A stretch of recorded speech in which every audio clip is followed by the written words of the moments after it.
Dutta G network गड़बड़ाया है, उस वजह से भी ये नर्वसनेस है। गड़बड़ाए नहीं गया है, केवल वो हिल गया है नेटवर्क और एकदम बह गया है, हवार मतन भेसे गए, यानी कि एकदम उड़ गया है नेटवर्क, जिसके चलते इतना ज़्यादा चिंतित है।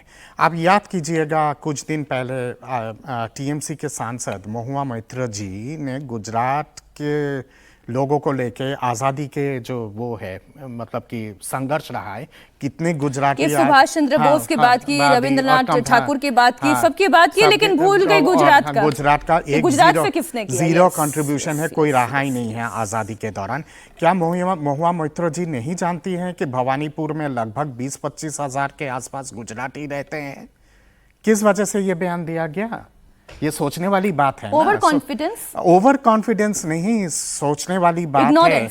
मुझे लगता है कि अंदर खाने से सेंध मारी के लिए वजह से ये किया गया है। 20,000 25,000 एक कम्युनिटी के लोग एक कॉन्स्टिट्यूएंसी में, जो अभी के पहले के जो प्रवक्ता हैं उन्होंने जो कहा है कि मिक्स्ड एरिया है, वहां पे बंगालीज है, नॉन बंगालीज है, और चुनाव के दौरान ऐसी भाषा बोलना, ऐसी बात करना, it is not off the cuff remark. ये बहुत सोची समझी रणनीति के हिसाब से, क्योंकि पास्ट प्रेसिडेंट आप अगर उठा के देखेंगे, महुआ मैत्र जी को सारेआम पब्लिक रैली पे ममता दीदी ने फटकार लगाया था और बोला था कि तुम्हारा मुख बंद रखो और अपनी जुबान पे लगाम रखो। तो कहीं ना कहीं पे ये केवल महुआ मैत्र जी की बात नहीं है। आप इनका उठा के देख लीजिएगा, कल्याण बनर्जी का, या फिर जो बोलपुर के जो स्टालवर्ट है, पहले कहते हैं कि 230 और उसके बाद कहते हैं कि बोलपुर और ये सारे इलाका जो है, मेदिनीपुर और ये सारे इलाका हैं, वहां पे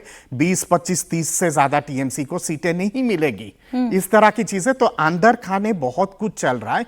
मुझे लगता है कि कल जो ममता दीदी स्ट्रांग रूम के सामने आके इतना सारा चीजें जो की है, उनको लग रहा है कि क्या भवानीपुर दूसरा नंदीग्राम ना बन जाए, इसलिए, और इसीलिए इतना ज्यादा फैटिक उनके चेहरे पे है और इतना पैरानॉइसी है।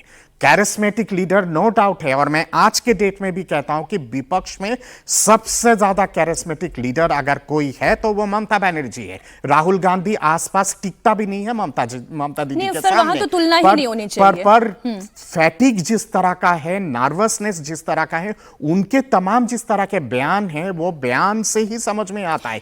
एक और रैली पे उन्होंने कहा है कि जोड़ा फोल के वोट दो, बोल के फिर बोला है कि मतलब कमल पे दबा दो, और फिर बोले कि मुझे माफ कर दो, स्लिप ऑफ टंग। उसके बाद फिर बोलती है कि टीएमसी के वोट दो, बीजेपी के वोट दो, एक ही रैली में, एक ही भाषण पे, और फिर दोबारा माफी मांगना। Fatigue factor sir? Fatigue factor is reflective on our face, nervousness, paranoia, everything is reflective on our face. और ममता दीदी जानती है कि इसके बावजूद देखिए आचार्य जी कह रहे हैं कि फटीग फैक्टर हो सकता है, एंटी इनकम्बेंसी है, हिंदू वोटों का कुछ कंसोलिडेशन भी हुआ है, भद्रलोक का डिवाइड भी हुआ है, सीटें पहले से टीएमसी की कम भी होंगी, लेकिन फिर भी टीएमसी की सरकार आ रही है। प्रसून जी ठीक आप यही कह रहे हैं ना? मैं आपसे पूछ लेती हूँ कि घटकर कितनी आ रही है, क्योंकि कई विश्लेषकों का यह भी मानना है कि अगर घट के बस मेजॉरिटी मार्क तक भी अगर ममता बनर्जी पहुंचती है तो बीजेपी के पास इतनी अच्छी मशीनरी है कि फिर जो तोड़फोड़ शुरू होगी वो फिर पोस्ट रिजल्ट शुरू होगी।